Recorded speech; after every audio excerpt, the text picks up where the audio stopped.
And transitioning to what you just said, what's your background? Where did you come from with all of this? Yeah, well, what a journey. It's been a number of rabbit holes down the hole of exploring, feet and movement, and I always describe it as this, the pie of there's the stuff I know, there's the stuff I know I don't know, and then there's this huge universe of the stuff I don't know. There's a lot out there. And continuing to explore that. So taking my background in sports performance and exercise physiology, and you realize that as a holistic practitioner, as a coach, it's sort of my responsibility to understand the whole picture, because I think certainly people tend to go down that road of being a specialist.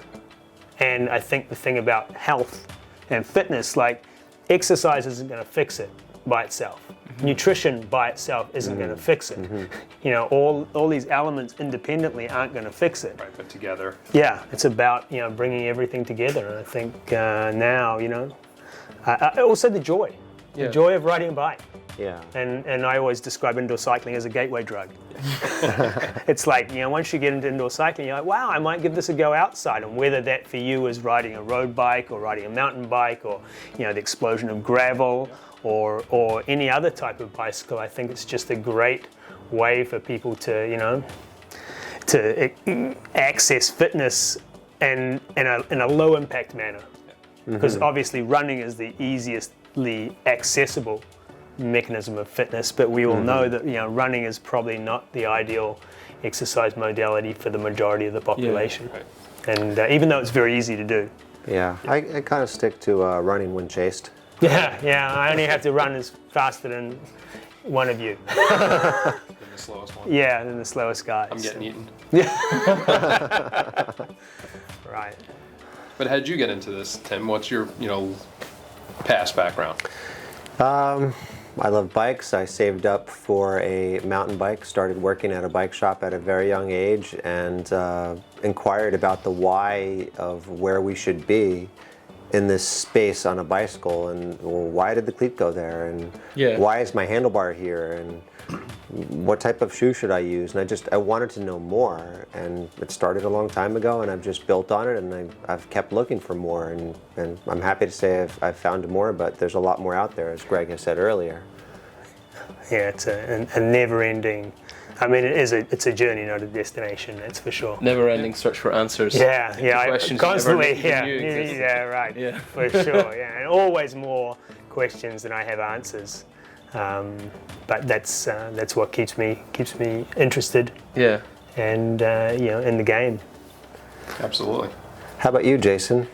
So similar to you, Tim. My first job was working in a bike shop, small little shop. Started when I was 13. But I did work extensively in some outward critical care medical transport, but also as a ski coach and ski instructor, which I still do. And so the visualization aspect, of what we do here virtually, definitely translates over.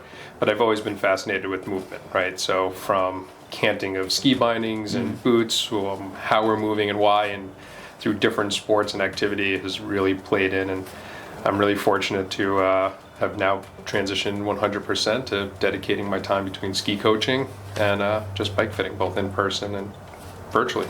And it's an interesting thing, because I think there's a lot of people don't understand there's the similarities between skiing biomechanics and cycling biomechanics are really, really tight. And skating as well, like short track skating, hockey. Yeah. Figure skating to a degree, but definitely. Well, there's, a lot of certainly here in the US, when you look back at some of the probably the greatest speed skater we've ever seen, with Eric Heiden, went on to have an amazing career in bike racing, and that's to do with the fact that those sports are very, very similar biomechanically. He was able to transition from speed skating to cycling pretty easily, and went on to have a pretty fantastic career. Yeah. Yeah. And yourself, Dougie, what brought you into this world of good times?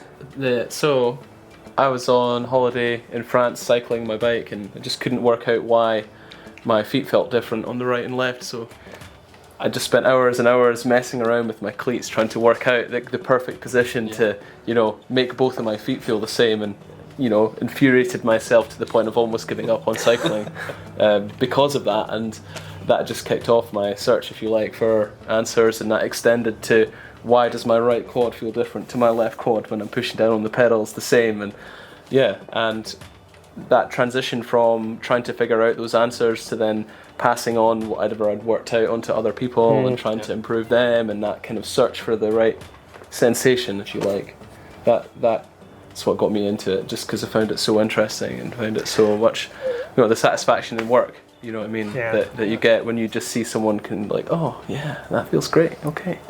I think that's an interesting thing that a lot of our clients probably don't appreciate, is that we suffer from all the same things that our clients suffer from. That's for sure. And we just pretty much, we figure them out, and that's sort of what drives certainly me. And because I came at Bike Fit from the same position. I had a pretty bad back injury, and the answers I was getting, I was not happy with, and I sort of started to explore like, oh, there's got to be a better idea for this.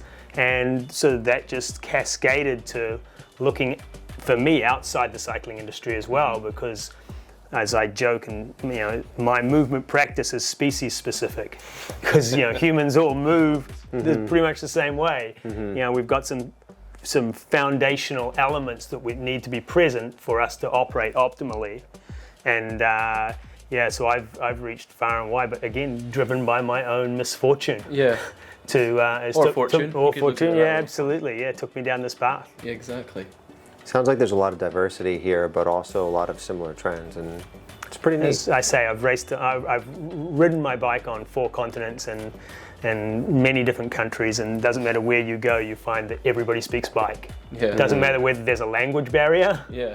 Everybody speaks bike. You sort of get on a group ride or with other cyclists, and whether it be through small words or gestures or movement or whatever, everybody gets the conversation, gets the same sensation. Well, we're all people, and we like helping other people, and we look forward to meeting you and providing some advice, good times, maybe some jokes.